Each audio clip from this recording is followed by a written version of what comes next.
Hello ಸ್ನೇಹಿತರೆ, Kannada mister info ಚಾನಲ್ಗೆ ನಿಮಗೆಲ್ಲರಿಗೂ ಸ್ವಾಗತ. ತುಂಬ ದಿನ ಆದ ನಂತರ ವಿಡಿಯೋ ಮಾಡ್ತಿದ್ದೆ. ಅದಕ್ಕೊಂದು ರೀಸನ್ ಇದೆ, ಯಾಕಂದರೆ ಮೈಕ್ ಹಾಳಾಗಿತ್ತು. ಅದಕ್ಕೋಸ್ಕರ ಹಿಂದಿನ 2 ವಿಡಿಯೋ ನೋಡಿದರೆ ನಿಮಗೇ ಅರ್ಥ ಆಗಿರೋದು ನನ್ನ ವಾಯ್ಸಲ್ಲಿ ಯಾವ ರೀತಿ ಇತ್ತು ಅಂತ. ಸೊ ಇವಾಗೆಲ್ಲ ಕರೆಕ್ಟಾಗಿದೆ. ಇನ್ಮೇಲೆ ಕಂಟಿನ್ಯೂ ಆಗಿ ವಿಡಿಯೋ ಮಾಡ್ತಾ ಹೋಗ್ತೀನಿ. ಸೊ ಎಂದಿನಾಗಿ ಇವತ್ತು ಕೂಡ ನಾನೊಂದು ಹಾರರ್ ಸ್ಟೋರಿ ಹೇಳ್ತೇನೆ. ಇದು ಆ್ಯಕ್ಚುಲಿ ಆದಂಥ ಒಂದು ನೈಜ ಘಟನೆ. ಎಲ್ಲೂ ಕೂಡ ಸ್ಕಿಪ್ ಮಾಡದೆ ಎಂಡ್ವರೆಗೆ ನೋಡ್ತಾ ಹೋಗಿ. ಸೊ ಹಾಗಾದರೆ ಹೆಚ್ಚಿನ ಟೈಮ್ ವೇಸ್ಟ್ ಮಾಡದೆ ಸೀದಾ ಈ ಕತೆಗಡೆ ಹೋಗೋಣ.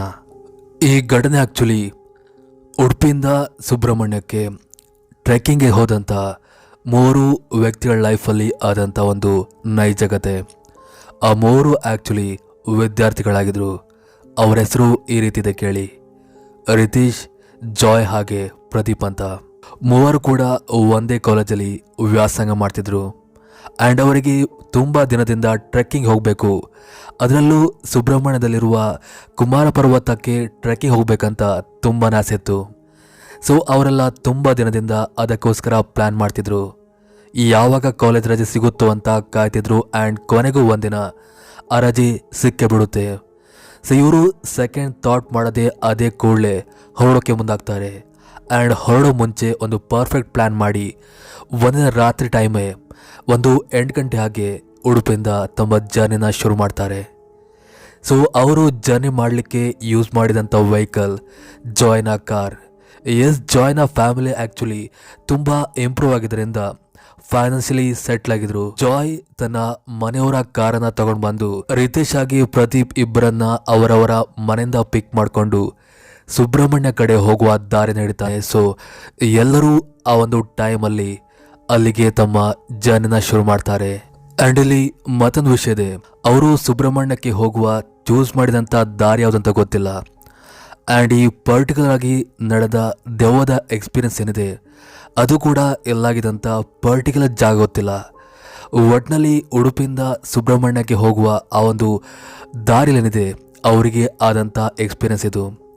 ಅರಿವೇ ಸುಬ್ರಹ್ಮಣ್ಯಕ್ಕೆ ಹೋಗುವ ಎಲ್ಲ ಜವಾಬ್ದಾರಿ, ಅಂದರೆ ಯಾವ ರೂಟ್ ಮೂಲಕ ಹೋಗಬೇಕು, ಎಲ್ಲಿ ಏನು ಮಾಡಬೇಕು ಎಂಬ ಎಲ್ಲ ಜವಾಬ್ದಾರಿನ ಜಾಯ್ ಹೊತ್ಕೊಂಡಿದ್ದ. ಯಾಕಂದರೆ ಕಾರ ಒಂದೇ ನೋಡಿ. ಆ್ಯಂಡ್ ಉಳಿದಿಬ್ಬರು ಪ್ರದೀಪ್ ಹಾಗೆ ರಿತೀಶ್ ಏನಿದ್ದಾರೆ ಅವರು ಕಾರ್ನ ಹಿಂಬದಿ ಸೀಟಲ್ಲಿ ಕೂತು ಎಂಜಾಯ್ ಮಾಡ್ತಿದ್ರು. ಅರಿವೆಗೆ ಸುಮಾರು ದೂರ ಕ್ರಮಿಸಿದ ನಂತರ, ಅಂದರೆ ಸುಬ್ರಹ್ಮಣ್ಯ ರೀಚ್ ಆಗೋಕೆ ಇನ್ನೇನು ಕೆಲವೇ ಗಂಟೆಗಳು ಅನ್ನೋ ಹಾಗೆ ಇರುವಾಗ, ಆವಾಗ ಟೈಮ್ ಕೂಡ ಒಂದು 10-11 ಗಂಟೆ ಹಾಗೆ ರೀಚ್ ಆಗಿತ್ತು. ಅವರ ಮನಸ್ಸಲ್ಲಿದ್ದಿದ್ದು ಒಂದೇ, ಆದಷ್ಟು ಬೇಗ ರೀಚ್ ಆಗಬೇಕಂತ. ಅದು ಬಿಟ್ಟು ಕತ್ಲಾಗಿದೆ, ದೆವ್ವದ ಘಟನೆ ಆಗುತ್ತೆ ಅಂತ ಅವ್ರ ಮನಸ್ಸಲ್ಲಿ ಯಾವುದು ಕೂಡ ಇರಲಿಲ್ಲ. ಬಟ್ ಅವರು ಯಾವುದು ಅಂದ್ಕೊಂಡಿಲ್ಲೋ ಅದೇ ಆಗುತ್ತೆ. ಆ್ಯಂಡ್ ಯಾವುದು ಅಂದ್ಕೊಂಡಿದ್ರು ಅದು ಆಗೋದಿಲ್ಲ. ಅರಿವೆ ಹೀಗೆ ಅವರು ಗಾಡಿ ಮೂಲಕ ಪ್ರಯಾಣ ಮಾಡ್ತಿರುವಾಗ ಮಿಡಲ್ ರೋಡಲ್ಲಿ ಏನಾಗುತ್ತೆ, ಕಾರಿನ ಟೈರ್ ಕಡೆ ಏನೋ ಸಿಕ್ಕಂತೆ ಜಾಯ್ಗೆ ಭಾಸವಾಗಿ ಒಮ್ಮೆಲೆ ದಪ್ಪಂತ ಶಬ್ದ ಆಗುತ್ತೆ. ಜಾಯ್ ಹಾಗೆ ಉಳಿದವರಿಗೆ ತುಂಬ ಗಾಬರಿ ಆಗುತ್ತೆ. ಹಾಗೆ ಜಾಯ್ ಅದೇ ಕೂಡಲೇ ಮುಂದೆ ಹೋಗಿ ಗಾಡಿನ ಒಂದು ಕಡೆ ಸ್ಟಾಪ್ ಮಾಡ್ತಾನೆ. ಯಾಕಂದರೆ ಅವರಿಗೆ ಕನ್ಫರ್ಮ್ ಆಗಿತ್ತು ಗಾಡಿ ಯಾವುದಕ್ಕೂ ಡಿಕ್ಕಿ ಹೊಡೆದು ಆ ರೀತಿ ಆಗಿದೆ ಅಂತ. ಜಾಯ್ ಮೊದಲಿಗೆ ಭಯಪಡ್ತಾನೆ, ಯಾವುದಾದ್ರೂ ಮನುಷ್ಯನಿಗೆ ಡಿಕ್ಕಿ ಹೊಡೆದಿರ್ಬೋದಂತ. ಬಟ್ ಅವನಿಗೆ ಕನ್ಫರ್ಮ್ ಆಗಿತ್ತು ಮನುಷ್ಯ ಆಗಲಿಕ್ಕೆ ಸಾಧ್ಯ ಇಲ್ಲ ಅಂತ. ಸೊ ಅವರು ಅದೇ ಕೂಡಲೇ ಹೋಗಿ ಹಿಂದೆ ಚೆಕ್ ಮಾಡ್ತಾರೆ, ಎಲ್ಲ ಕಡೆ ನೋಡ್ತಾರೆ. ಬಟ್ ಅವರಿಗೆ ಅಲ್ಲಿ ಏನು ಕೂಡ ಎದ್ದಿರೋದಿಲ್ಲ. ಆವಾಗ ರಿತೇಶ್ ಹೇಳ್ತಾನೆ, ಮೋಸ್ಟ್ಲಿ ಯಾವುದೋ ಪ್ರಾಣಿ ಇರಬೇಕು, ಡಿಕ್ಕಿ ಹೊಡೆದ ಕಾರಣ ಅದು ಓಡೋಗಿದೆ, ಏನಾಗಿಲ್ಲ ಹೋಗುವಂತ. ಬಟ್ ಜಾಯ್ಗೇಕೋ ಅನುಮಾನ ಏನೋ ಆಗಿರ್ಬೋದಂತ ಅವನು ಟಾರ್ಚ್ ಮೂಲಕ ಅಕ್ಕಪಕ್ಕ ಹುಡುಕ್ತಾ ಹೋಗ್ತಾನೆ. ಆವಾಗಲ್ಲಿ ಯಾವುದೋ ಒಂದು ಕಾಡು ಬೇಕು ಸತ್ತು ಬಿದ್ದಿರೋದು ಅವನಿಗೆ ಗೊತ್ತಾಗುತ್ತೆ. ಎಸ್, ನಾವಲ್ಲಿ ಅಂದ್ಕೊಂಡಾಗೆ ಅದು ಪ್ರಾಣಿನೇ. ಭಯಪಡೋ ಅವಕಾಶನೆಲ್ಲ ಇಲ್ಲಿ. ಸೊ ನಾವು ಆದಷ್ಟು ಬೇಗ ಹೋಗುವ, ಈ ಜಾಗ ಯಾವುದೋ ಏನೋ ಅಂತ ಪ್ರದೀಪ್ ಹೇಳ್ತಾನೆ. ಆವಾಗ ಜಾಯ್ ಒಂದೇ ಸಲ ಸ್ಟಕ್ ಆಗಿ ಹೋಗ್ತಾನೆ.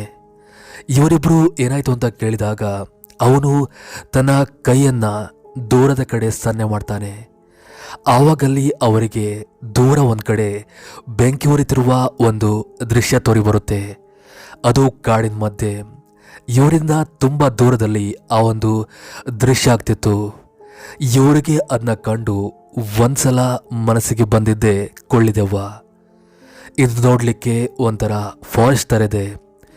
ಮೋಸ್ಟ್ಲಿ ಹಾರ್ಡೆಡ್ ಪ್ಲೇಸ್ ಇರ್ಬೋದು. ಇಲ್ಲಿ ಕೊಳ್ಳಿದೆವ್ವದ ಕಾಟ ಇರ್ಬೋದು. ಮೋಸ್ಟ್ಲಿ ಅದೇ ಆ ಬೆಂಕಿ ಅಂತ ಎಲ್ಲರೂ ಮಾತಾಡ್ಕೋತಾರೆ. ಇವರು ಕುತೂಹಲದಲ್ಲಿ ನೋಡೇ ಬಿಡುವಂತ ಹಾಗೆ ನಡೀತಾ ಮುಂದೆ ಹೋಗ್ತಾರೆ. ಆವಾಗಲ್ಲಿ ಅವರಿಗೆ ಗೊತ್ತಾಗುತ್ತೆ ಅದು ಯಾವುದೇ ಕೊಳ್ಳಿದೆವಲ್ಲ, ಅದು ನಿಜವಾಗ್ಲೂ ಬೆಂಕಿ ಅಂತ. ಯಾರೋ ವ್ಯಕ್ತಿಗಳು ಅಲ್ಲಿ ಬೆಂಕಿ ಹಾಕಿ ಹೋಗಿದ್ದಾರೆ ಅಷ್ಟೇ ಅಂತ. ಆದರೆ ಅವರಿಗೆ ಆ ಪ್ಲೇಸ್ ಯಾವುದು, ಆ ಪ್ಲೇಸಲ್ಲಿ ಬೆಂಕಿ ಹಾಕಿದವ್ರು ಯಾರು, ಏನು ಕತೆ ಅಂತ ಏನೂ ಕೂಡ ಗೊತ್ತಾಗೋದಿಲ್ಲ. ಪ್ರದೀಪ್ ಹೇಳ್ತಾನೆ, ಅದೇನೇ ಆಗಿರಲಿ, ನಾವಿಲ್ಲಿಂದ ಫಸ್ಟ್ ಜಾಗ ಖಾಲಿ ಮಾಡಿ ಹೋಗುವಂತ ಅದೇ ಕೂಡಲೇ ಕಾರ ಹತ್ತಿರ ಬಂದು ತಮ್ಮ ಜರ್ನಿನ ಮತ್ತೆ ಶುರು ಮಾಡ್ತಾರೆ. ಮಧ್ಯದಾರಿಲಿ ರಿತೇಶ್ಗೆ ಹಸುವಾಗಿದ್ದ ಕಾರಣ ತನ್ನ ಬ್ಯಾಗನ್ನು ಓಪನ್ ಮಾಡ್ತಾನೆ. ಹಾಗೆ ತಾವು ತಂದಿದ್ದ ತಿಂಡಿನ ತಿನ್ಬೇಕಂತ ಪರ್ಟಿಕ್ಯುಲರ್ ಆಗಿ ಅವನಿಟ್ಟಿದ್ದ ಆ ಒಂದು ಜಾಗನ ಸರ್ಚ್ ಮಾಡ್ತಾನೆ.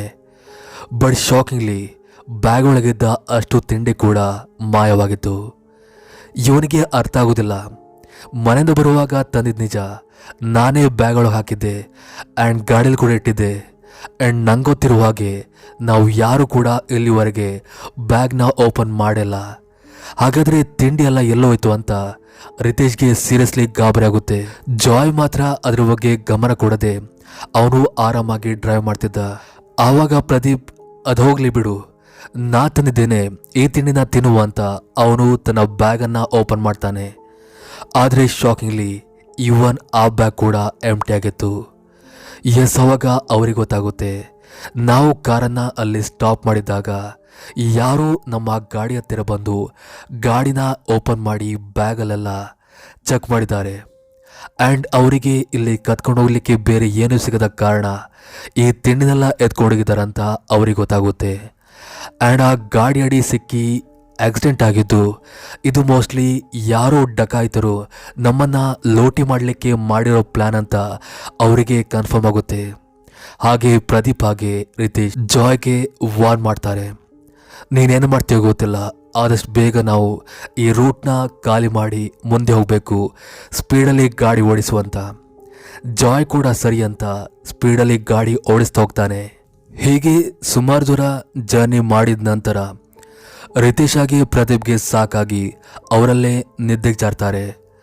ಬಟ್ ಜಾಯ್ಗೆ ಬೇರೆ ವಿಧಿನೆಲ್ಲ, ಅವನು ನಿದ್ದೆ ಮಾಡದೆ ಗಾಡಿ ಓಡಿಸಲೇಬೇಕು. ಆವಾಗೇನಾಗುತ್ತೆ, ಅವನಿಗೆ ಸೈಡ್ ಮಿರರಿಂದ ಕಾರಿನ ಹಿಂಬದಿಂದ ಯಾವುದೋ ಬೆಳಕು ಬಂದಾಗೆ ಭಾಸವಾಗುತ್ತೆ. ಇವನ್ ಮೊದಲಿಗೆ ಯಾವುದೋ ಗಾಡಿ ಇರಬೇಕು ಸೈಡ್ ಹೋಗುವಂತ ಗಾಡಿನ ಸ್ಲೋ ಮಾಡಿ ಸೈಡ್ ಆಗ್ತಾನೆ. ಬಟ್ ಹಿಂದಿದ್ದ ಆ ಬೆಳಕು ಮಾತ್ರ ಮೂವ್ ಆಗುವುದಿಲ್ಲ.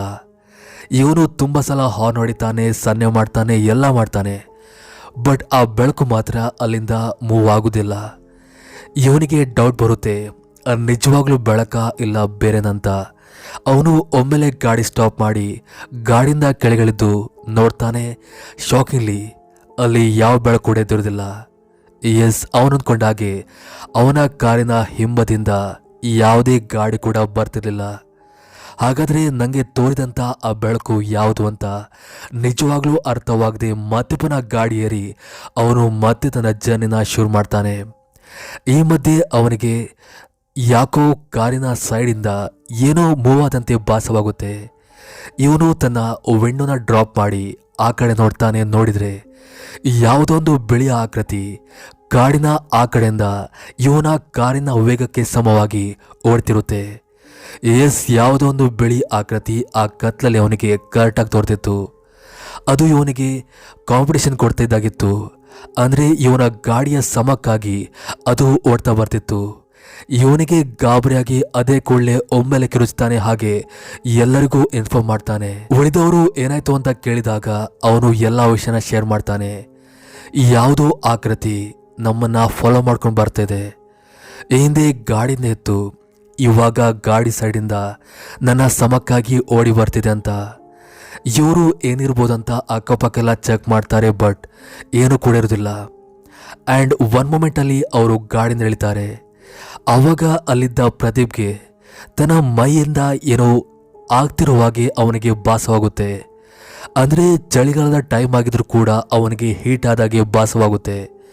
ಅವನಿಗೆ ಆ ಹೀಟ್ ತಡ್ಕೊಳ್ಳಿಕ್ಕಾಗದೆ ಒಮ್ಮೆಲೆ ಶರ್ಟ್ ಓಪನ್ ಮಾಡ್ತಾನೆ. ಹಾಗೆ ಅವನಿಗೆ ಬೆನ್ನ ಹಿಂದೆ ಏನೋ ಕೆರೆತ ಶುರುವಾದಾಗೆ ಭಾಸವಾಗುತ್ತೆ.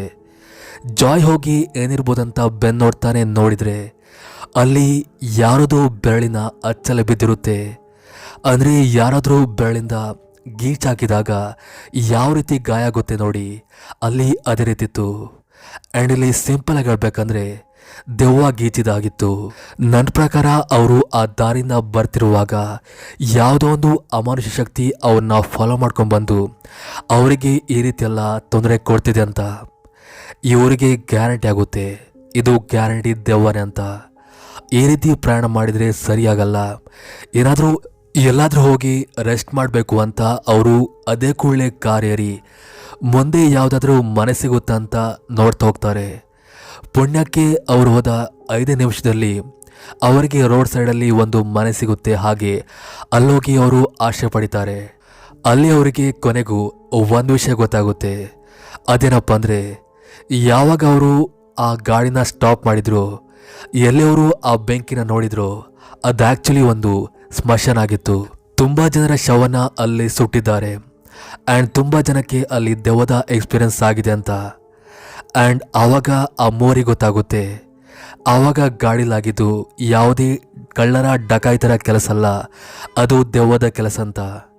ಸೊ ಆ ಮೂವರು ಆ ರಾತ್ರಿ ಅಲ್ಲೇ ಸ್ಟೇ ಆಗಿ ಬೆಳಿಗ್ಗೆ ಟ್ರೆಕ್ಕಿಗೆ ಎಲ್ಲೂ ಕೂಡ ಹೋಗದೆ ಅಲ್ಲಿಂದ ವಾಪಸ್ ತಮ್ಮೂರಿಗೆ ಬರ್ತಾರೆ. ಇದು ಆ್ಯಕ್ಚುಲಿ ಆದಂಥ ಒಂದು ನೈಜ ಘಟನೆ. ನಿಮಗೆ ಇಷ್ಟ ಆಯಿತು ಅಂತ ಅಂದ್ಕೊಳ್ತಾ ಇಲ್ಲಿಗೆ ಎಂಡ್ ಮಾಡ್ತೀನಿ.